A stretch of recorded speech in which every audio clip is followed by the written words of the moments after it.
Mga kaabante, para sa ating out of town, muling ipinagdiriwang ang Singkamas Festival sa San Marcelino, lalawigan ng Zambales. Tampok ang makukulay na street dancing, grand parade at masasarap na lokal na ani. Higit pa sa kasiyahan, ipinapakita ng pista ang sipag ng mga magsasaka, ang mayamang kultura ng bayan.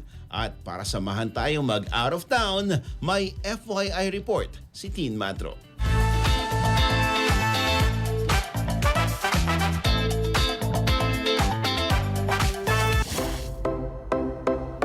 Kilala bilang Singkamas Capital ng Lalawigan, ipinagmamalaki ng bayan ng San Marcelino, Zambales ang taunang Singkamas Festival, isang makulay at masiglang pagdiriwang na sumasalamin sa mayamang agrikultura at tradisyon ng lugar. Ayon sa mga lokal na historiador, unang sumiglang produksyon ng Singkamas sa bayan noong dekada 70 dahil sa matabang lupa at angkop na klima sa mga barangay ng Linasin at Nagbayan. Dito natuklasan na kakaiba ang tamis at lutong ng kanilang ani kumpara sa ibang lugar. Dahil dito, unti-unting nakilala ang San Marcelino bilang pangunahing taga-supply ng Singkamas sa Zambales at mga karatig bayan. Formal na inilunsad ang Singkamas Festival noong dekada 90 sa pangunguna ng lokal na pamahalaan at mga samahan ng magsasaka bilang pasasalamat sa masaganang ani at bilang pagkilala sa sipag ng mga lokal na magsasaka. Layunin din itong palakasin ang turismo at kabuhayan ng bayan. Tuwing Pebrero, kasabay ng pista ng bayan, tampok sa selebrasyon ng street dancing at grand parade na nagpapakita ng proseso ng pagtatanim at pag-aani ng singkamas. Mayroon ding kadiwa market, gabi ng mga magsasaka at tindera, pati mga patimpalak at palabas na nagbibigay buhay sa kultura ng komunidad.